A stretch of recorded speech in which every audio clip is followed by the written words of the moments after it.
Game number 23 for the Boston Celtics, where they look to bounce back from their loss versus the Pistons at TD Garden with a win against the 76ers. I'm your host, Josue Pavone for CLNS Media. I'm joined by Sixers insider Jessica Camerato of NBC Sports Philadelphia. What's going on, Jess? It's good to chat with you. How are you? I'm good. You know, just doing the thing, 5-game homestand. So just seeing if the Celtics can bounce back from this loss from Monday night. So the Philadelphia 76ers seem to be cruising right now, Jess. I mean, they're collecting wins in bunches and are currently fighting for a top 5 spot in the East. What has surprised you the most about this team this season? The biggest thing that surprised me is how quickly it's all come together. You know, when the season started and you look at the East and you look at the rosters, I thought, all right, well, they could be a 7th seed. But it was more like they could be a 7th seed because the East is so bad in comparison to the West, and the Sixers have potential. So that's good enough to get you into the playoffs in the East. But it just happened so much faster than I thought, and then I think a lot of people thought. When you look at the fact that they're being, one of their leading players is a 6'10" rookie point guard that missed all of last season. Then you have Joel Embiid, who has played 31 games over his entire career. You're throwing in veterans like JJ Redick to have to learn the system. There were all the things in place where you could be like, all right, well, I understand why they're struggling. But people were able to overcome that really fast, and they just gelled, and things clicked a lot quicker than I thought.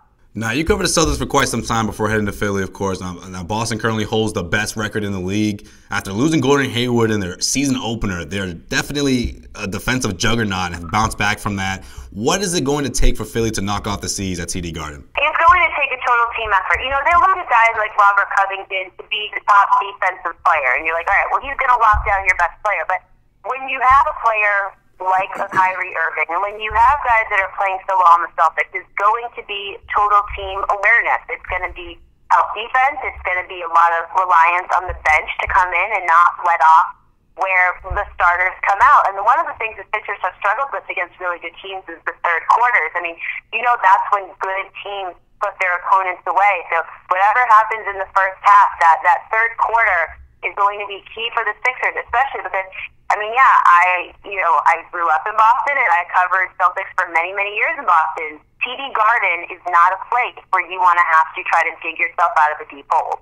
This edition of the Celtics pregame report is brought to you by DraftKings.com. Head over to DraftKings.com and use the promo code CLNS for a free sign-up and offer your first deposit for your share at $10,000 in total prizes. That's DraftKings.com. Use the promo code CLNS and get yourself paid. You know, Jess, it seems like there's a 76ers curse going on after seeing another number 1 overall pick, this time in Markelle Fultz, suffer a significant injury that will keep him out for quite some time. What's the general consensus around Philly? Do fans feel like the 76ers made a mistake in drafting Fultz? Or in this case, are they still trusting the process and waiting to see how he bounces back the way they've seen Ben Simmons and Joel Embiid both bounce back? Well, it's funny because I think maybe a year ago, the term like the Sixers are cursed with number 1 picks would have, obviously that was the case. It seemed like every pick they got wasn't able to play. But when you saw the benefits, what we're seeing right now is the benefits of Ben Simmons missing a year.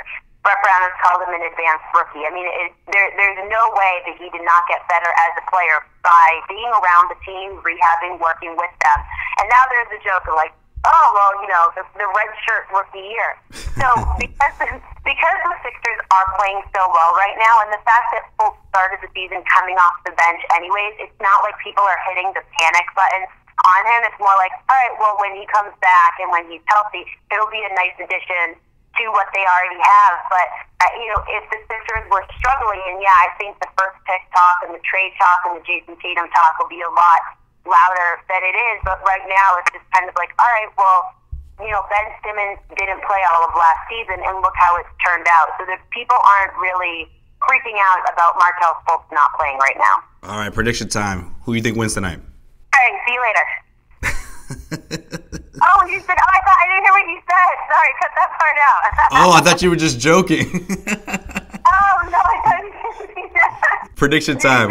Who wins? You know what? I'm gonna have to say it depends who's available on the court against the Celtics, for the Sixers. They're dealing with just so many so many injury questions, and of course with the guys that are up in the air, they're the driving forces of the team. So it's kind of too soon to make a call on that one.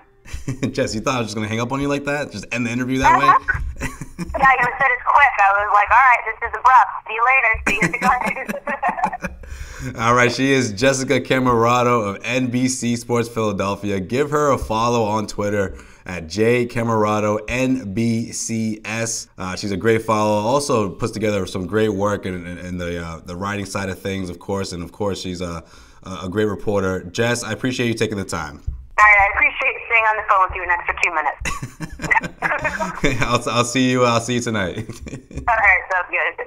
All right, well, that's going to wrap up this edition of the Celtics pregame report. Make sure you check out the Garden Report directly after the game, where we got you covered for all the post-game coverage from inside the locker room and, of course, at the podium with Brad Stevens moments after the game. Weekday shows air on the Celtics Newsfeed channel on iTunes, Stitcher, and the CLNS Media mobile app. For today's Boston Celtics pregame report with Josue Pavone, this is Josue Pavone signing off.